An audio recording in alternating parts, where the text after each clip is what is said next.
Not even she could have imagined what would come next. If this story has already captured your attention in the first few seconds, subscribe to the channel, turn on notifications, and let us know in the comments, where are you listening to this story from? Leave a like. It helps the channel grow and continue bringing more emotional stories like this one. Share it with someone special, and get ready to be moved.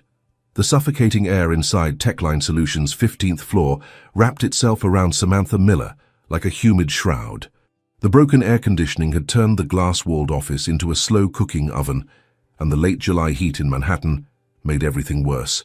Samantha, 23, felt her blouse stick to her back like a second skin. She tried adjusting it discreetly, but nothing helped. Sweat pooled at the base of her neck, her cheeks burned, not just from the heat, but from the gnawing anxiety that gripped her chest. She had just received a cryptic email. "Mr. Bennett would like to see you in his office. Immediately." Richard Bennett wasn't a man who called assistants into his office casually. He was Techline's regional director, a man of few words and sharp eyes. In his early 50s, always polished, his voice was calm, like still water, but his presence carried the weight of a man who had built empires and buried competitors with the same cold precision. Samantha took a breath, smoothed her skirt, and walked toward his office with steady steps. Every click of her heels echoed louder than usual across the floor. Her reflection in the glass revealed a woman composed on the outside, low bun, modest heels, fitted blouse, but inside a storm had begun to brew. When she knocked, the door opened with a low hum. "Come in," Richard said, not looking up. She stepped inside, the chill of his office a sharp contrast to the sweltering corridor. Apparently his air conditioning worked just fine. He gestured for her to sit. "I'll get straight to it," he said, finally meeting her eyes. "There's a position I'd like to put your name forward for." Samantha blinked. "A position?" He nodded. "At Innovate Corp, assistant to the director, George Whitman." Her heart skipped. Innovate Corp wasn't just a step up, it was a leap.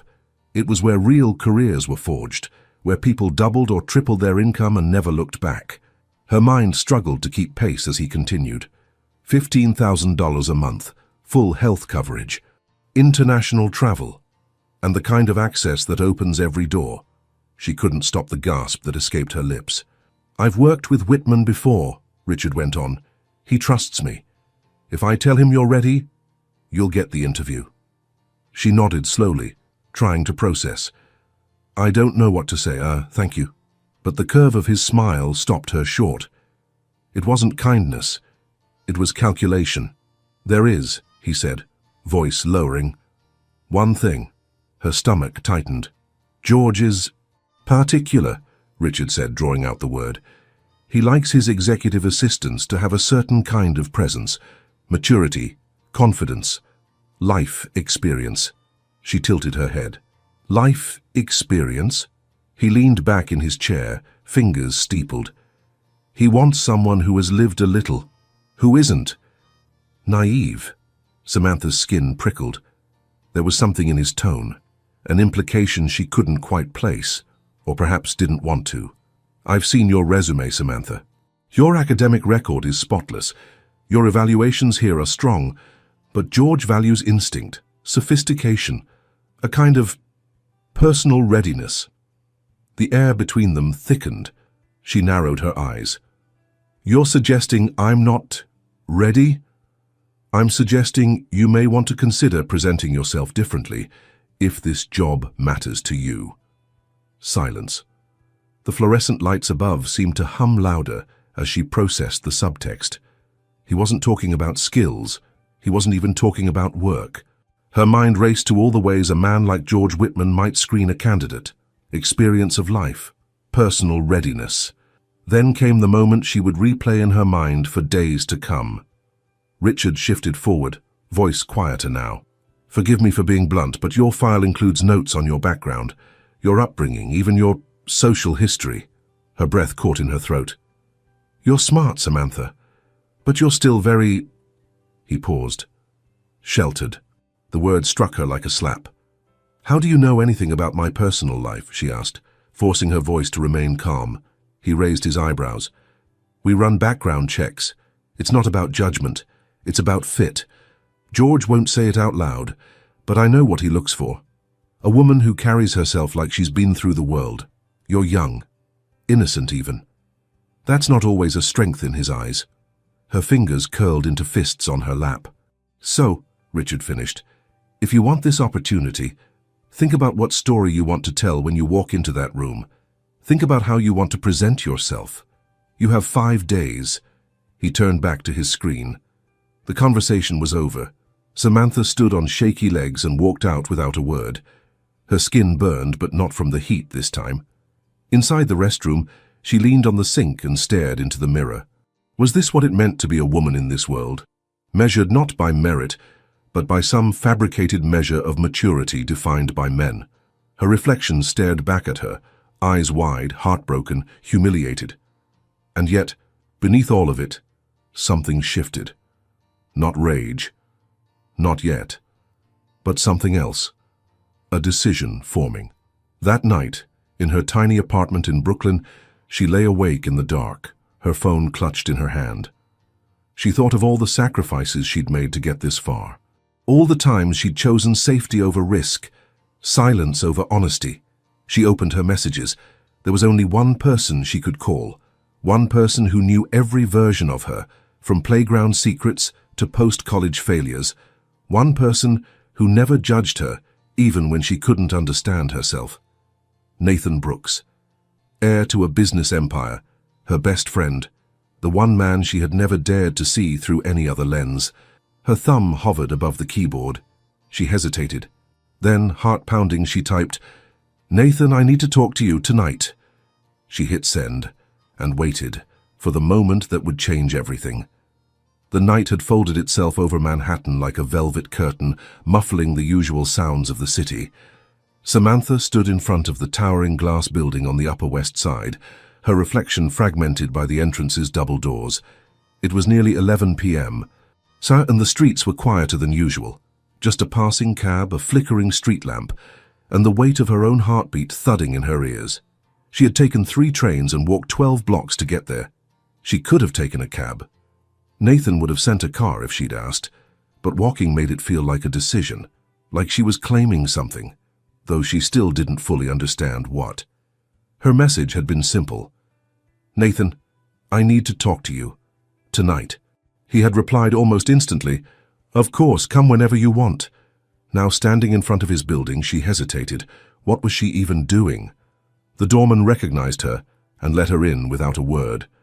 Her heels clicked against the marble lobby floor as she made her way to the private elevator, one that led straight to the penthouse. She had only been there a few times before, usually for holidays or the occasional celebration. Never like this. Never at this hour. Never with this kind of storm swirling inside her chest. When the elevator doors opened, Nathan was already there. He wore a navy hoodie and grey sweatpants, barefoot, a glass of water in his hand. His dark hair was tousled, as if he'd been running his hands through it, and his eyes, those warm hazel eyes, immediately searched hers for something unspoken. "Sammy," he said softly, "what happened?" She stepped inside, suddenly unsure how to begin. The scent of sandalwood lingered in the air, familiar and comforting. The penthouse was dimly lit, quiet, almost reverent. A record played faintly in the background. Miles Davis, she thought, but her thoughts were too loud to notice. He set his glass down and gestured toward the couch. "Sit with me?" She nodded, following him into the living room. The city stretched out beyond the floor-to-ceiling windows like a sea of stars. She sat stiffly on the edge of the couch while he folded his legs beside her, concern carved into every angle of his face. "I need to ask you something," she said, her voice low. His brows lifted slightly. "Anything?" "No." She shook her head. I need to ask you something that might ruin everything." Nathan leaned forward. "You're scaring me." She took a breath, then another. Her fingers twisted in her lap. "I was offered a job," she said, trying to steady her voice. "A huge one. At Innovate Corp executive assistant to the director." Nathan smiled. "Sammy, that's incredible. But there's a catch." The smile faded. She told him everything. About Richard, about the suggestion that she wasn't experienced enough, about the implication that her value as a professional somehow hinged on something no one had the right to even consider.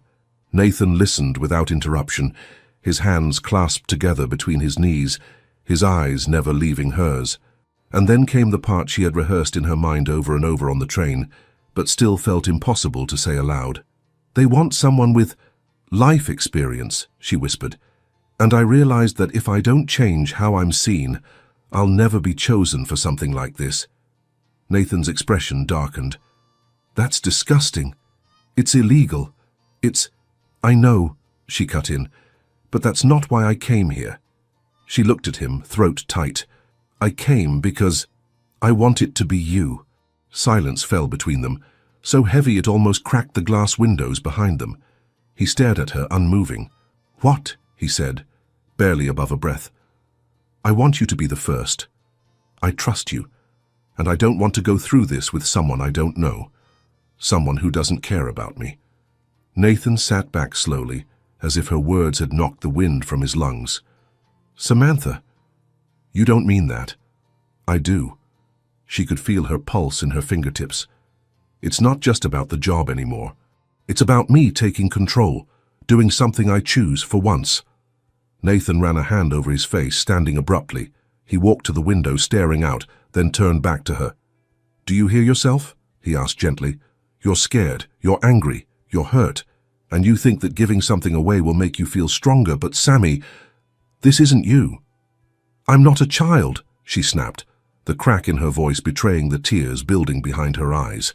"I've spent my whole life waiting, always waiting for the right moment, the right person, the right version of myself.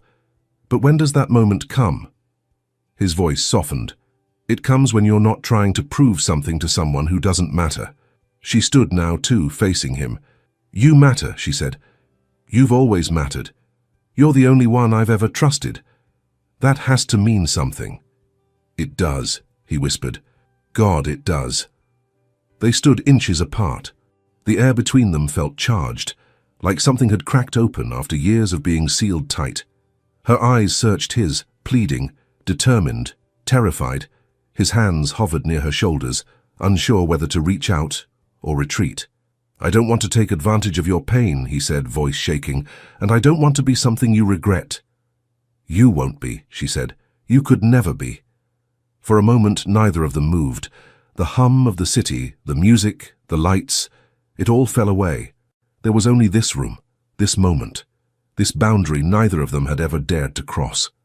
He touched her cheek, thumb brushing against her jaw. She leaned into his palm like she'd done 100 times before, but never like this, never with her heart so open, her soul so exposed. "I need time," he said finally. "Not because I don't want this, but because I do. More than you know." Her eyes widened, and something flickered behind them, something she hadn't expected.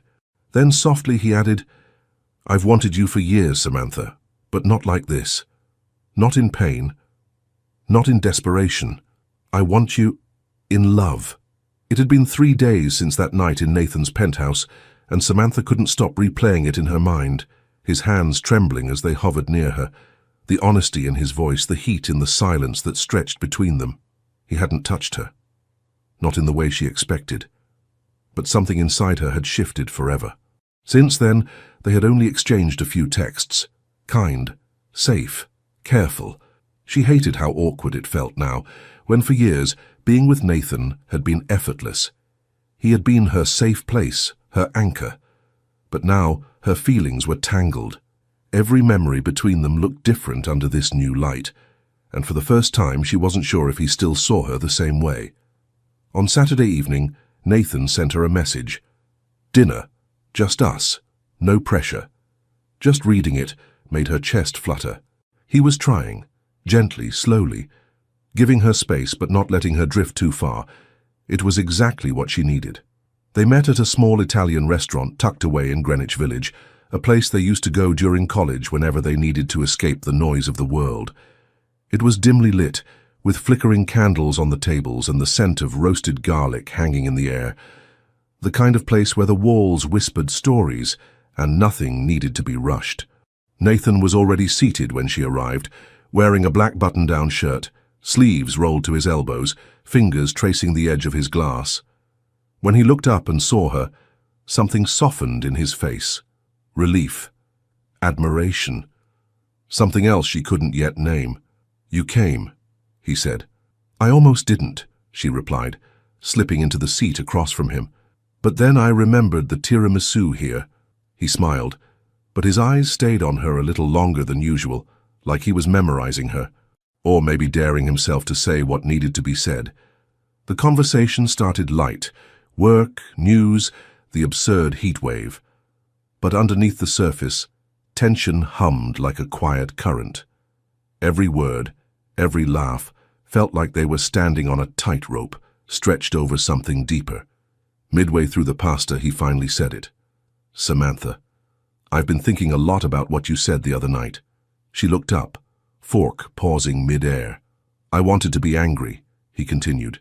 "Angry that you'd ask me something like that you'd reduce it to a transaction, but I couldn't be." "Why not?" she asked, voice quieter now. "Because I knew why you asked, and because deep down, I wanted to say yes." Her chest tightened. "I've been in love with you since we were 13, he said, just like that. No build-up, no dramatics, just truth, laid bare. The candle flickered between them. Samantha blinked, stunned into stillness. "What?" "I loved you when you wore braces and swore you'd marry a rock star. I loved you when you broke your ankle at prom and made me slow dance with you in crutches. I loved you when you got your first job and called me crying because you thought you'd ruined everything on day one." She swallowed hard, her throat suddenly dry. "You never said anything," she whispered. "I couldn't," he said. "You saw me as your best friend. I didn't want to lose that, so I told myself it was enough, that I'd rather have part of you than nothing at all." Samantha's heart ached at the quiet pain in his voice. "I thought you didn't see me that way," she confessed. "I never imagined—" He smiled softly. "You were always chasing something bigger. College, jobs, dreams. I didn't want to be one more thing pulling you off course." Tears pricked at the corners of her eyes. "Why now?" she asked. "Because now I see you clearly. Not the girl I loved in silence. The woman in front of me, brave, complicated, hurting, and still the most important person in my life." She looked away, struggling to catch her breath. Every part of her wanted to run, to protect what they had, to avoid wrecking the foundation they had built over so many years. But another part, the part that had felt his hand on her cheek that night, the part that had sent that message in desperation and hope, that part whispered stay. "I'm scared," she admitted, voice trembling. "I know," he said. "So am I." She met his eyes again, and in them she saw something she hadn't allowed herself to feel in years. Safety. Not the comfort of friendship, not anymore. This was something new, something real. Nathan reached across the table, his fingers brushing hers. A soft, tentative touch. An invitation.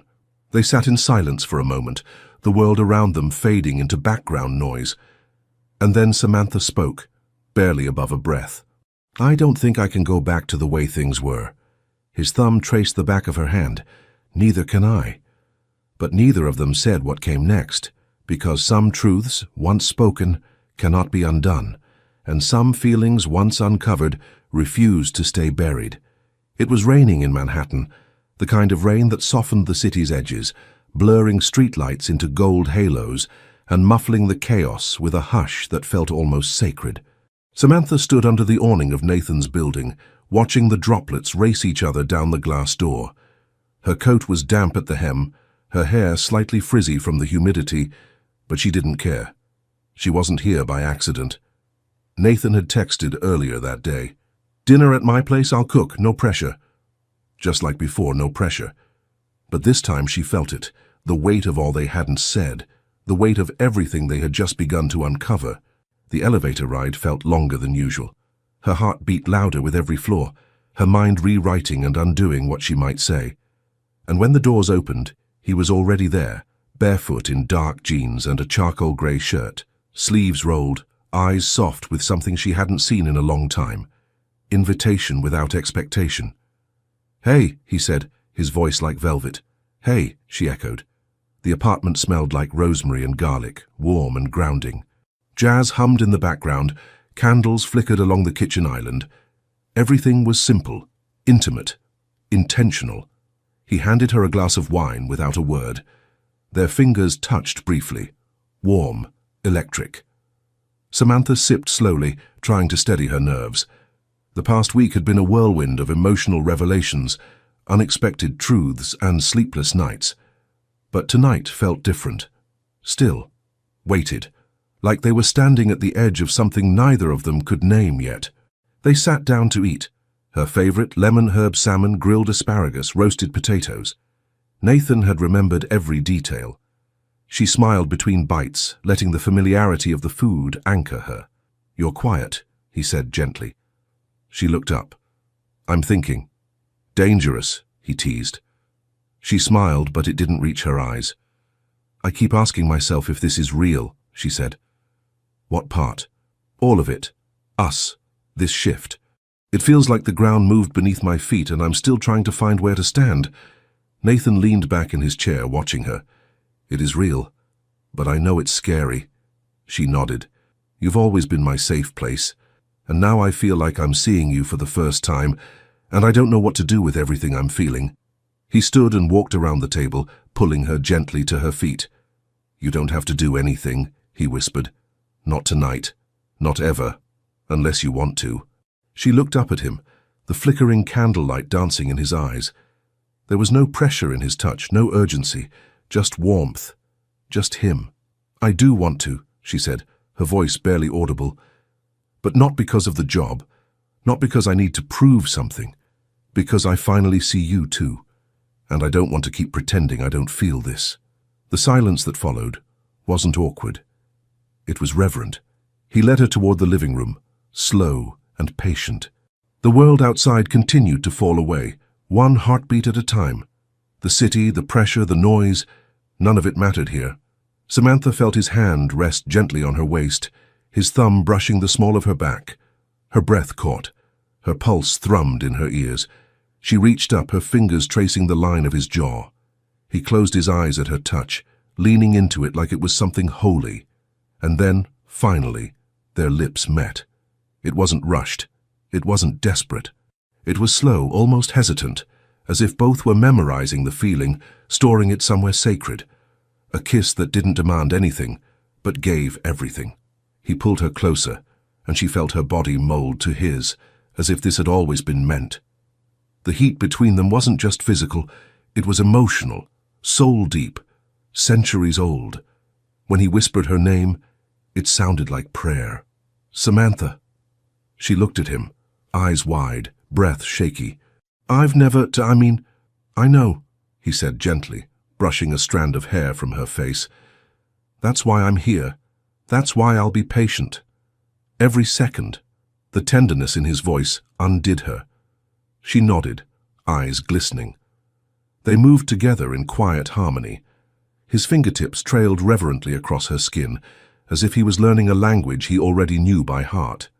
She responded not with words, but with trust, allowing him to guide her through the vulnerability she had feared for so long. Time seemed to fold. There was no before, no after. Just the now. Just the softness of lips against skin, the hushed whispers in the dark, the warmth of two bodies letting go of all the walls they had built for years. In his arms, Samantha didn't feel inexperienced. She felt powerful, wanted, loved. And Nathan, he didn't take anything from her. He gave. He gave her silence when words were too much. He gave her stillness when the moment trembled. He gave her space when her eyes filled with tears. And he held her like he'd waited a lifetime to be allowed. After, they lay wrapped in the quiet, the storm still whispering against the windows, the candlelight casting gold across the ceiling. Samantha rested her head against his chest, listening to the rhythm of his heart. For the first time in a long time, she didn't feel afraid of what might come next. But even in that peace, one question lingered in the stillness. Now that they had crossed the line, could they ever go back? The sun peeked through the blinds of Samantha's bedroom, casting slanted golden lines across the sheets tangled at her feet. She lay awake, eyes wide open, heartbeat slow but heavy. The quiet hum of a new morning wrapped around her like a hesitant promise, one she wasn't quite sure how to interpret yet. Last night had been everything, more than passion. More than surrender. It had been connection, undeniable, irreversible, a shift that reached beyond flesh and bone, something that lived in the space between trust and desire. Samantha hadn't expected to feel so changed, and yet when Nathan held her after, his breathing steady, his fingers brushing softly along her spine, she had felt more like herself than ever before. Now, the reality of the day crept in. It was Monday, the day of her interview with George Whitman, and though the memory of Richard Bennett's veiled insinuations still lingered at the edges of her mind like smoke, Samantha no longer felt like the girl who had stood in front of his desk trembling. Something inside her had cracked open, and in the breaking she had discovered a kind of strength she never knew she carried. By 8 a.m., she was dressed in a sleek navy suit, tailored to perfection, paired with nude heels and a pearl earring that once belonged to her mother. Her hair was pulled back into a low twist, not because she wanted to look older, but because she wanted to look deliberate. She wasn't trying to convince anyone of her worth anymore. She was simply showing up as who she truly was. Nathan had left a note on her kitchen counter. "No matter what happens, you already won. Proud of you. N." She folded it carefully and tucked it into her bag like a secret talisman. The building that housed Innovate Corp was intimidating, even from the outside. Its modern steel and glass facade reflected the sky in fragments, like a mirror fractured by ambition. Inside, the lobby stretched upward in silence and prestige. Everything gleamed. Everyone moved with purpose. At the 24th floor, Samantha stepped out into a hallway lined with soft lighting and textured grey walls. The receptionist greeted her by name, offering a warm smile as she gestured toward a door. "Mr. Whitman is ready for you." Her pulse kicked. She took a breath, squared her shoulders and stepped inside. George Whitman was not what she expected.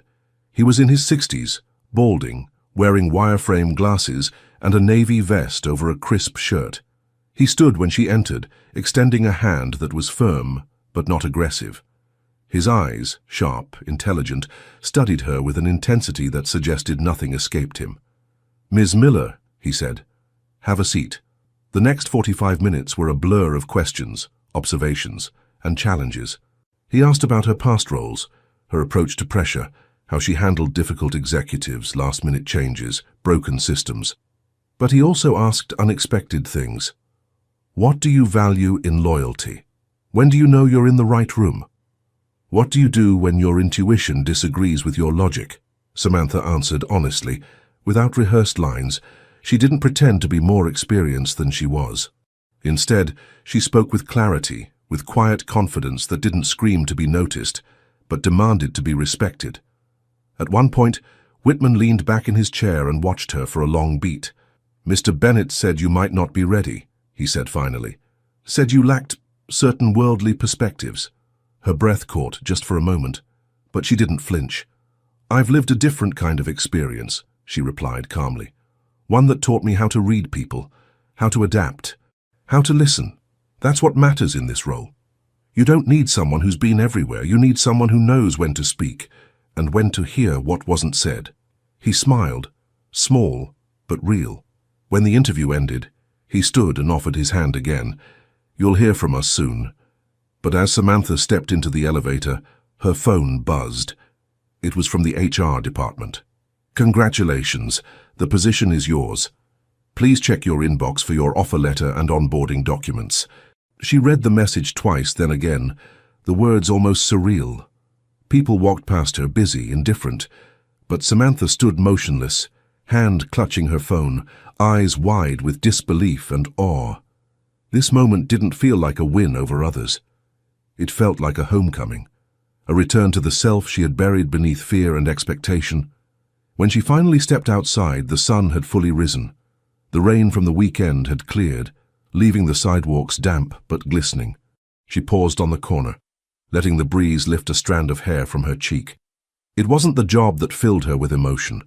It was what the job symbolized. She hadn't earned this because she compromised. She hadn't been chosen because she became what others expected her to be. She had been chosen because she finally dared to be herself. Later that night, she sat in her apartment alone, laptop open, reading through the offer letter. The salary made her blink, $15,000 per month. Private health, global travel, a future far beyond what she'd allowed herself to dream. But all she could think about was Nathan. How he had looked at her, how he had waited, how he had seen her. Not just that night, but always. She picked up her phone to call him, then paused. Would he still be waiting on the other side of this new chapter? It had only been 12 days. 12 days since Samantha signed the contract, smiled in the hallway of Innovate Corp, and stepped into a new version of herself. 12 days since her mornings began with espresso in a glass office overlooking the Hudson, and her nights ended with text messages from Nathan that made her heart ache in the sweetest way. Everything had been moving, fast, exhilarating, full of color. Until the morning, the silence started to feel wrong. Samantha arrived at the Innovate building just after 8 a.m. as usual. The lobby felt quieter than normal. The front desk receptionist avoided her eyes, offering only a faint nod. Elevators that were normally buzzing with junior executives and legal assistants now moved sluggishly, with empty, mirrored walls reflecting her own unease back at her. On the 24th floor, the energy was different.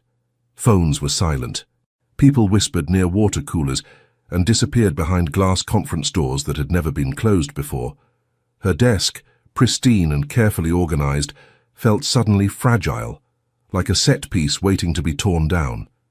She sat, opened her laptop, and tried to log in. Access denied. She froze. Tried again. Same result. Her stomach dropped. Before she could move, her direct supervisor, Elisa, appeared beside her desk, her expression unreadable. "Hey, Samantha, can you come with me for a moment?" No explanation, no smile, just the chill of something unraveling.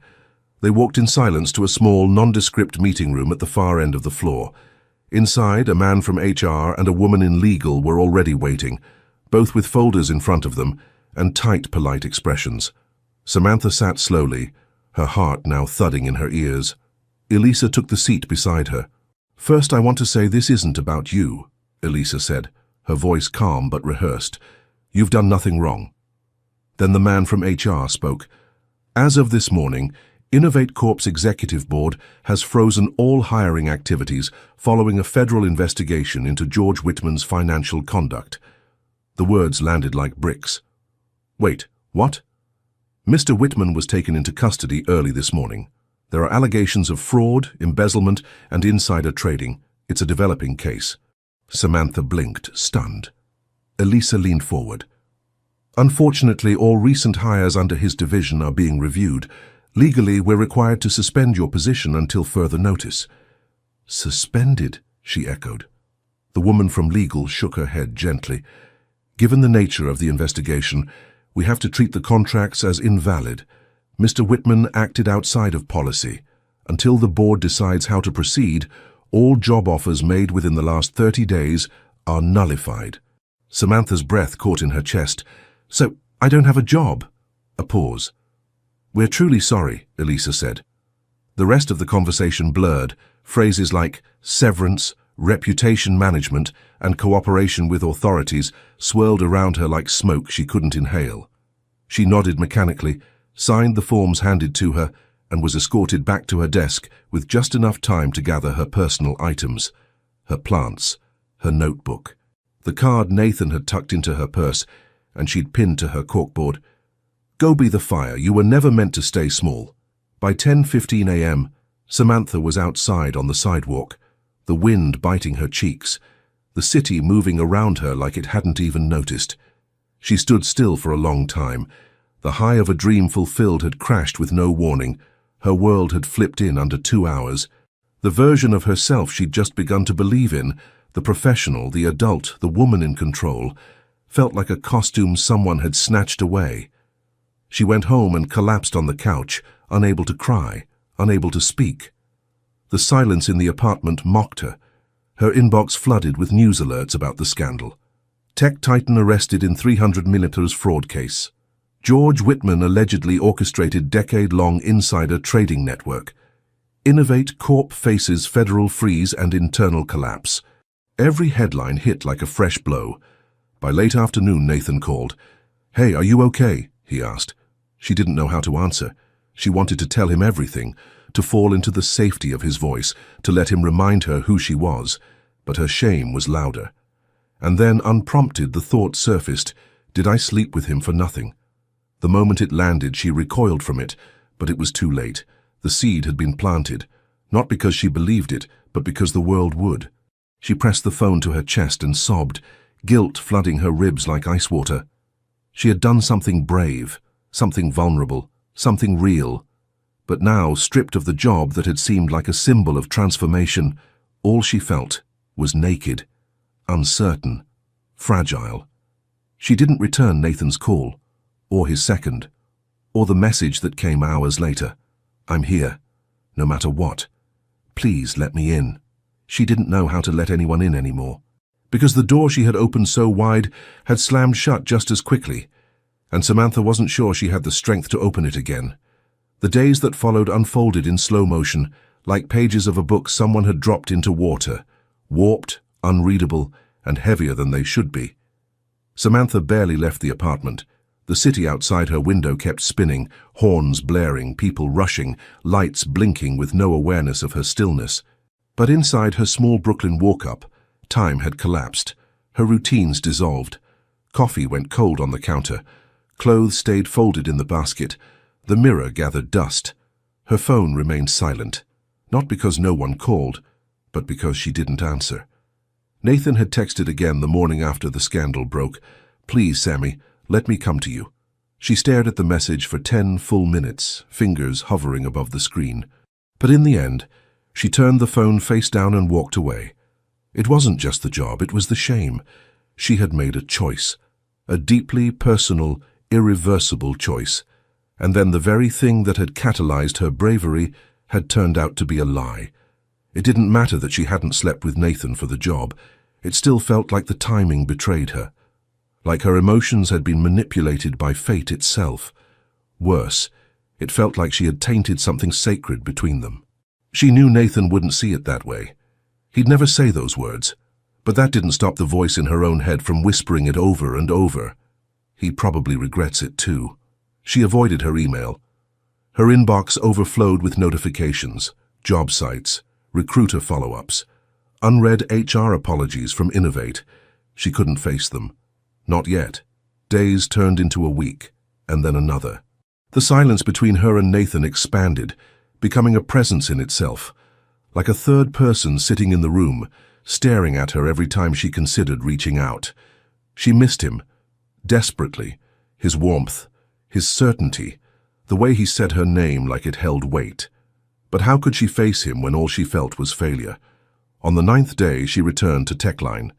Walking through those familiar glass doors was like stepping into a dream she'd already outgrown. The air conditioning still overcompensated, the receptionist still chewed gum, and the hum of printers still filled the space with white noise. But Samantha, she wasn't the same. She had been in boardrooms. She had been trusted with million-dollar schedules. She had been kissed like she mattered, touched like she was precious. And now, back at her old desk, none of it fit anymore. She sat stiffly, hands folded, staring at the same spreadsheet she had worked on before everything changed. Richard Bennett passed by once. He didn't say a word, just glanced at her with something unreadable in his expression, perhaps guilt, perhaps satisfaction. She looked away. That afternoon, she checked her phone.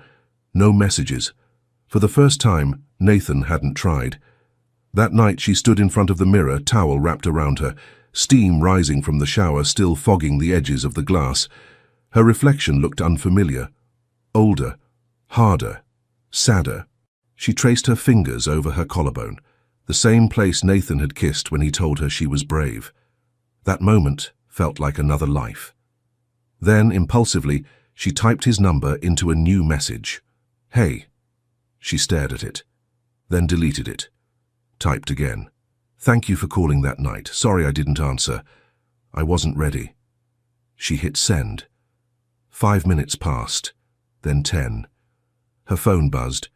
"You never have to apologize to me. I'm still here. Always." Tears welled up instantly. But she didn't reply, because still here didn't mean still waiting. and a part of her wondered if it was too late to go back to what they had. A week later, one of her colleagues at Techline stopped by her desk with a sympathetic smile. "Hey, just wanted to let you know. Saw Nathan last night. Looked like he was with someone." Samantha's body went still. She nodded politely. "Thanks." The colleague left, unaware of the ripple effect those words triggered. She didn't cry. Not right away. Instead, she went home, curled up in bed and stared at the ceiling. If he was seeing someone, she had no right to blame him. She had shut him out, pushed him away, left his messages unanswered. She had done all the things she never imagined she'd do to someone she loved. Loved? Yes. That word was no longer confusing. It wasn't about the night they shared or the history they built. It was about the part of her that still turned toward the door when a knock came, hoping it was him. But silence answered more loudly than footsteps. And in that silence, Samantha was left to reckon with the cost of what she'd lost, not just a job or a title or a dream, but a connection that had carried her through every storm until now.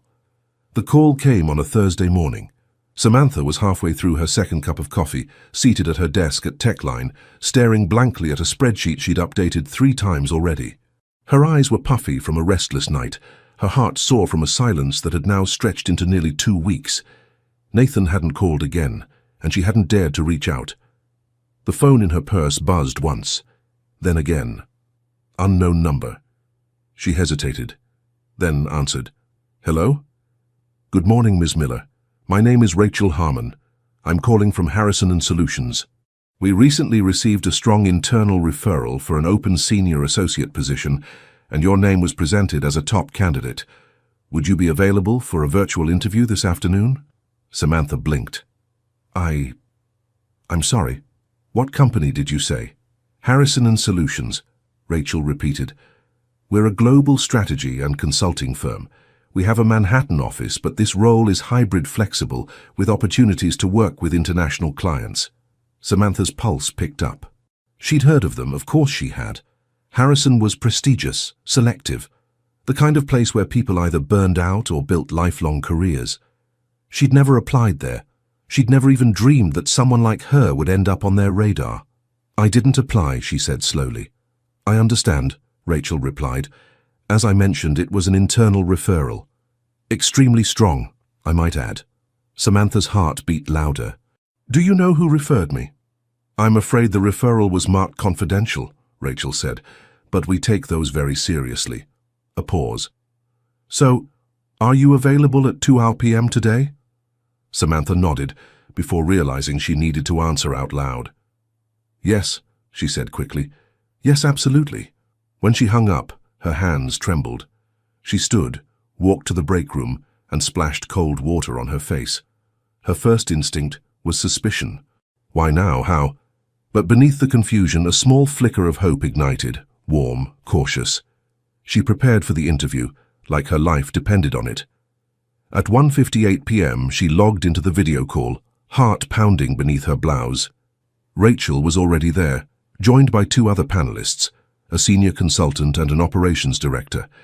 They were sharp, direct, but fair. They asked thoughtful questions about leadership, strategy, human connection. Samantha spoke clearly, honestly. She didn't perform. She shared her setbacks, her lessons, her instincts. For the first time in weeks, she felt like she was building something again. When the interview ended, Rachel smiled.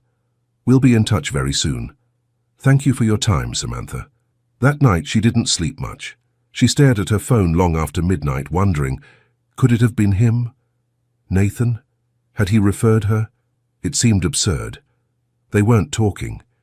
He might have moved on. But somehow, she knew. The way her name had surfaced so specifically. The tone in Rachel's voice when she said, "extremely strong." It was him. Even from a distance, even in silence, Nathan was still protecting her. 2 days later, the offer came. $18,000 a month. Benefits, international exposure, a promotion in title and responsibility. The kind of offer that didn't just change jobs, it changed lives. Samantha sat at her kitchen table, staring at the PDF, hands covering her mouth. Her chest tightened, not just from disbelief, but from the quiet gratitude that bloomed through the cracks of her self-doubt. She didn't earn this because someone handed it to her. She earned it because someone believed in her enough to open a door, and she had walked through it. Without hesitation, she signed the offer letter that night. Afterwards, she opened a blank message on her phone. Typed, "I got the job, thank you, I know it was you." She stared at it, then deleted it. Typed again, "No one's ever believed in me the way you do, even when I didn't deserve it." Deleted that too. In the end, she sent just 3 words. "Thank you, Nathan," he replied a few minutes later. "You never had to ask." She clutched the phone to her chest. No declarations, no demands, just truth, sent quietly across the bridge of broken things. It wasn't a reconciliation, not yet, but it was a beginning. And beginnings, Samantha had learned, were where courage lived. The office of Harrison & Solutions had floor-to-ceiling windows and polished stone floors that echoed softly with every confident step Samantha took. A week into her new role, and she already felt the difference, not just in the view or the paycheck, but in how people listened when she spoke, how she listened to herself. She was thriving. But even as her days filled with strategy meetings, client calls, and late-night presentations, there was one silence she couldn't ignore. Nathan hadn't replied to her last message beyond those quiet words. "You never had to ask." She'd reread them a dozen times. She missed him, not just the comfort of his presence or the old rhythms of their friendship. She missed the version of herself she was when she was with him, unguarded, honest, fully seen. And now that she was finally stable again, finally standing on her own feet, the question that haunted her was simple and terrifying. Had she waited too long? On Friday afternoon, something in her snapped. She left work early under the excuse of a personal matter, grabbed coffee from the shop they used to love on Spring Street, and walked toward the corporate headquarters of Brooks Global, Nathan's family company. She didn't call ahead, didn't overthink it, just showed up. The receptionist smiled politely when Samantha gave her name. "Mr. Brooks is in a meeting, but I'll let him know you're here. Please wait in the executive lounge." The lounge was sleek and quiet, with grey velvet chairs and an art piece that looked like wind frozen in motion. Samantha sat, heart pounding, fingers wrapped tightly around the coffee cup she suddenly regretted bringing. After 10 minutes, the door opened, and Nathan walked in. He looked different, not drastically, but in the way that grief and longing and sleepless nights leave behind shadows beneath the eyes. He wore a tailored suit, but the tie was loosened, his shirt slightly creased, his usual calm replaced by something guarded. "Samantha," he said, surprised. "I didn't know you were coming." She stood. "I didn't either," she replied softly. I needed to see you."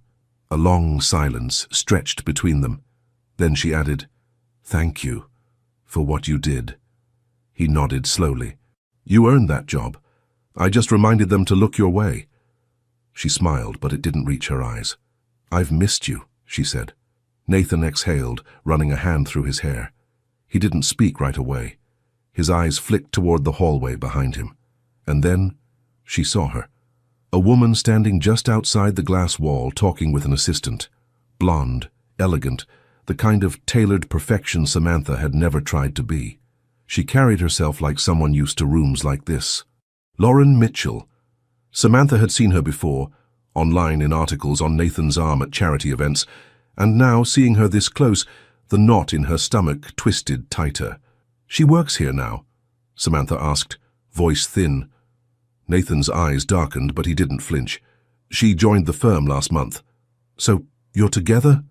"I'm trying," he said carefully. "I thought you didn't want to see me. You pushed me away, Sam. I waited. I waited longer than I should have. But people only wait so long before they have to move forward." Samantha swallowed the lump rising in her throat. "I wasn't ready," she whispered. "I know. I was ashamed. Not of you, of me, of what I thought it all meant. And then I didn't know how to come back." Nathan stepped closer. "And what now?" She looked up at him. His eyes held questions she didn't know how to answer. His closeness made her breath catch, but there was distance in him too. The kind that doesn't come from time, but from pain. "I don't know," she said honestly, "but I couldn't stay silent anymore." Nathan's expression shifted, softened maybe, or hardened. She couldn't tell. "I loved you," he said quietly. "And maybe I still do. But love needs more than moments. It needs presence. You were gone when I needed you most." Tears stung at the corners of her eyes. "I know." She stepped forward just a little. Her hand reached for his, but he didn't meet it. Not this time. Behind them, Lauren's laugh echoed faintly. Samantha let her hand fall. "I guess I should go," she said. Nathan didn't stop her, didn't call after her, didn't say her name the way he used to. She walked out with her head high, heart trembling, and the cold clarity that sometimes timing isn't just wrong, it's brutal. But even as she reached the elevator, she couldn't shake the sense that this wasn't the end. Not yet, because something in his eyes had cracked. And some silences don't last forever. The elevator doors closed behind her with a quiet metallic sigh, but the echo of Nathan's silence followed Samantha all the way down. By the time she stepped out onto the street, the world outside felt louder. Cars honked, voices rose, sirens screamed in the distance. But inside her, everything was muted, like her soul had been dipped in glass. He hadn't stopped her, hadn't called her name, hadn't chased after her like he used to. And somehow that hurt more than any harsh word could. Samantha walked without a destination, letting the rhythm of her heels carry her through Midtown, past busy cafes and late commuters and blinking lights. She didn't cry. Not yet. She was too full of what-ifs, of the words she should have said sooner, of the hours she should have spent not in silence, but in apology. By the time she reached her apartment, the sky was turning a deep lavender, the kind of dusk that begged for reflection. She kicked off her shoes, dropped her purse on the counter and collapsed onto the couch, staring up at the ceiling fan spinning above her. Nathan was moving on. That truth settled over her like a second skin. He wasn't cruel, he wasn't vindictive, but she had pushed him away at his most vulnerable, and now he was protecting himself in the only way he could, by choosing someone else. Someone who didn't disappear. Someone who hadn't come back with empty hands and trembling eyes. The thought sliced through her. She opened her phone and stared at the last message he'd sent. "You never had to ask." She hadn't responded. She hadn't even said, "I'm sorry." Just "thank you." Just too little, too late. For a moment, she typed something new. "Do you still think about me?" Then deleted it. Typed again. "I never stopped loving you. I just didn't know how to show it." Deleted that too. In the end, she put the phone down and walked away. She started throwing herself into work with a kind of devotion that was almost violent. At Harrison, she quickly rose in respect. Colleagues sought her insight. Supervisors praised her efficiency. She stayed late most nights, not because she had to, but because the quiet hum of work numbed everything else. But no amount of spreadsheets or presentations could stop the ache that surfaced in the quiet hours. At night, when the city settled, she'd lie in bed and listen to the creak of the radiator or the ticking of the kitchen clock and wonder if he ever looked at his phone and thought of her. Sometimes she imagined him lying next to Lauren. Did he smile the same way? Did he still sleep with one arm above his head, one leg off the edge of the bed? Did he tell her the things he once only told Samantha? The jealousy was quiet, not angry, just mournful, like watching someone else read the book you never finished writing. One evening, her colleague Ava knocked gently on her office door. "We're getting drinks at Thistle tonight. You should come." Samantha shook her head. "I have a deadline." "You always have a deadline." Ava hesitated. "You can't work your way out of heartbreak, Sam." Samantha looked up, startled. "I didn't say I was—" "You didn't have to," Ava said gently. "It's written all over your face, and in the way you keep trying to prove you're okay." Samantha didn't respond, but that night, after staring at her computer screen for an hour without typing a word, she shut the lid and changed into jeans and a sweater. At Thistle, she drank a glass of wine, then another. She laughed at jokes that didn't quite land, smiled at a man who smiled back. When he asked if she wanted to dance, she hesitated, then said yes. But as he placed his hand on her waist and leaned in to whisper something meaningless, Samantha's mind wandered.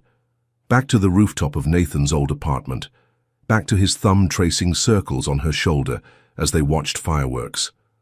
Back to the way he once said, "You don't have to try so hard, you already are enough." The man spun her gently. She smiled. But it didn't reach her eyes, because moving forward wasn't the same as moving on. And healing wasn't a straight line. It was a spiral, one that brought her back again and again to the space he once filled. Back home, she stood at her bedroom window, staring at the Brooklyn Bridge lights twinkling in the distance. She whispered into the silence, "I hope you're happy," and meant it, even if it broke her a little more. The office was unusually quiet for a Thursday morning. Samantha sat in her glass-walled corner, fingers resting idly on the keyboard, her eyes fixed on a proposal draft that had refused to make sense for over an hour. It had been 6 months. 6 months since the Innovate collapse.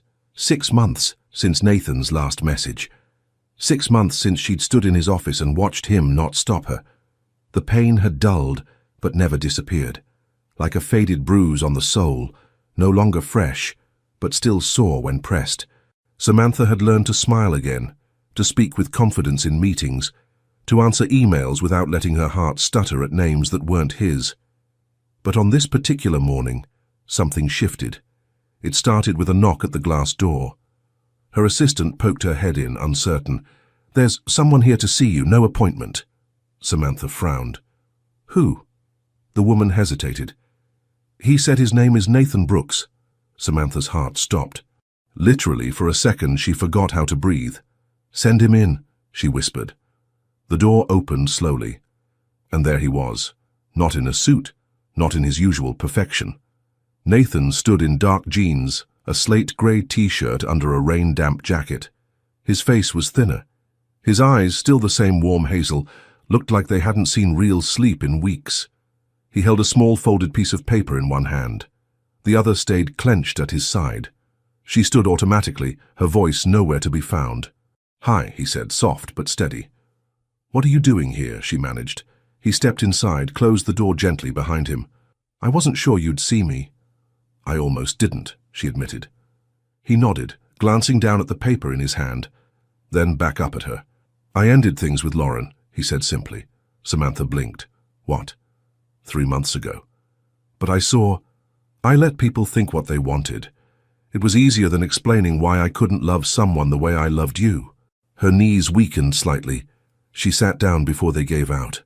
"Nathan, I thought I could move on," he continued. "I really did. I told myself I had to. That you'd made your choice. That I deserved to be with someone who chose me back." "You did," she whispered. "You still do." "But I kept hearing your voice," he said, stepping closer. "In every quiet room, in every song. I saw your shadow in every crowded place, and I tried to forget. God, I tried." Samantha swallowed hard, her hands trembling in her lap. "I wasn't ready," she said, "and by the time I thought you were gone." "I was gone," he said, "but I wasn't free."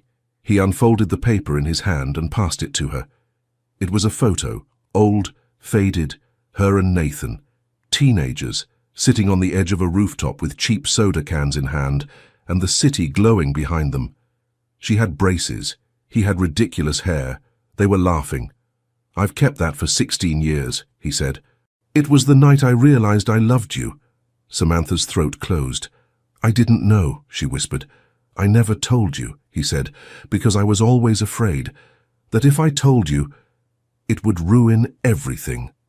Her eyes welled with tears. "And I ruined it anyway." "No," he said softly.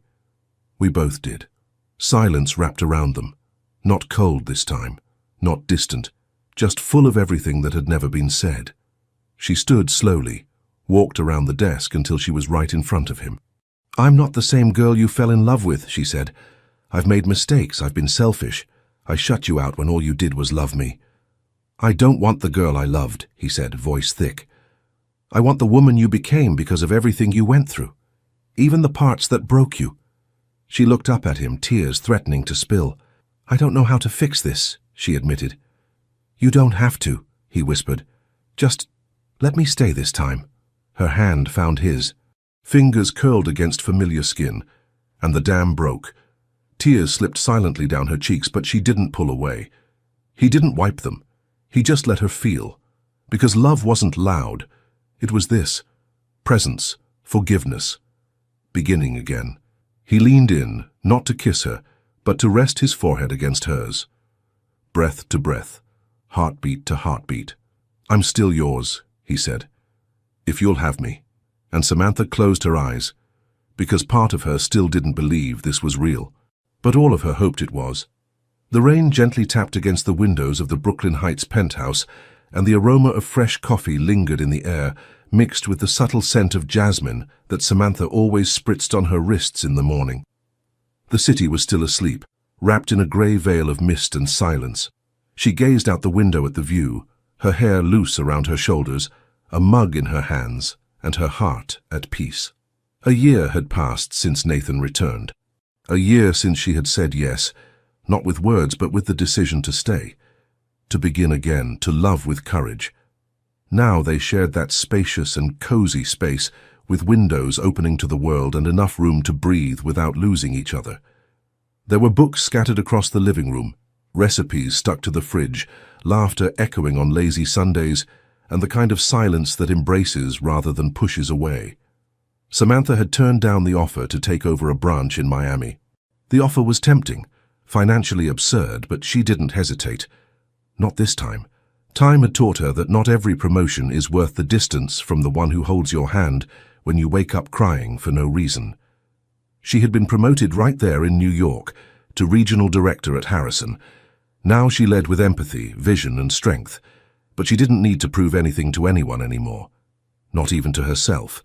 Nathan, in turn, had begun stepping away from the pressures of his family's company. He sold his stake in the main holding and invested in something of his own, something smaller, more human, a social startup focused on public education and technological innovation. He said it was what allowed him to sleep in peace, and together they simply were. No rush, no masks, no desperate urgency to save something that had barely begun. On that rainy morning, Samantha didn't expect surprises. It was a Friday like any other. She had a meeting at 11 a.m., and Nathan had left early for the office. At least that's what he had said.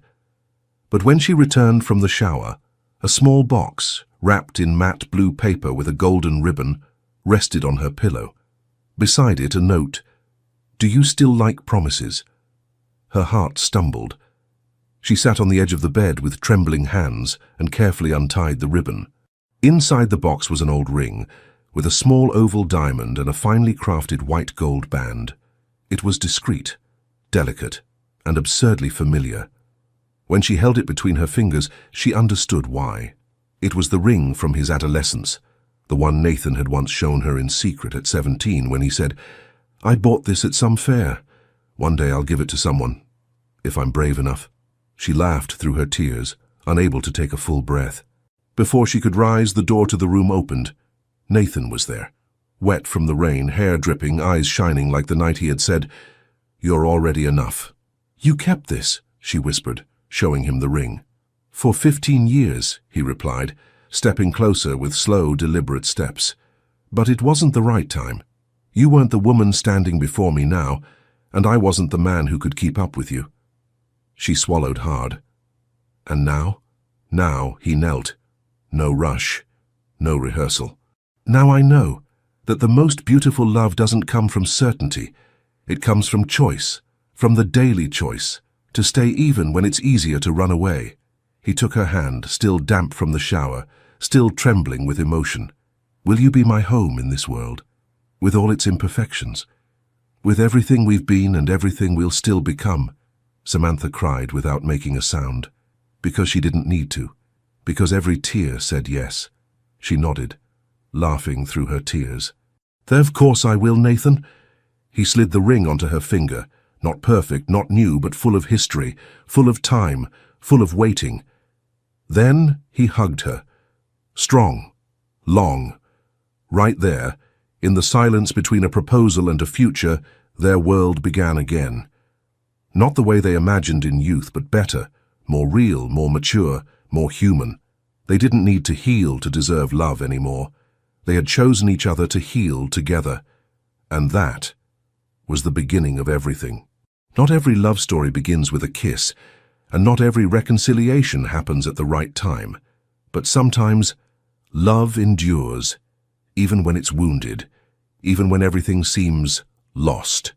Nathan waited. Samantha stayed silent. And in the end, it wasn't fate that brought them together. It was the courage to start over, even after everything. And you? Do you believe love can survive the silence? Or do you think when someone leaves, it's because they never truly wanted to stay? Tell us in the comments. Would you have waited like Nathan, or moved on?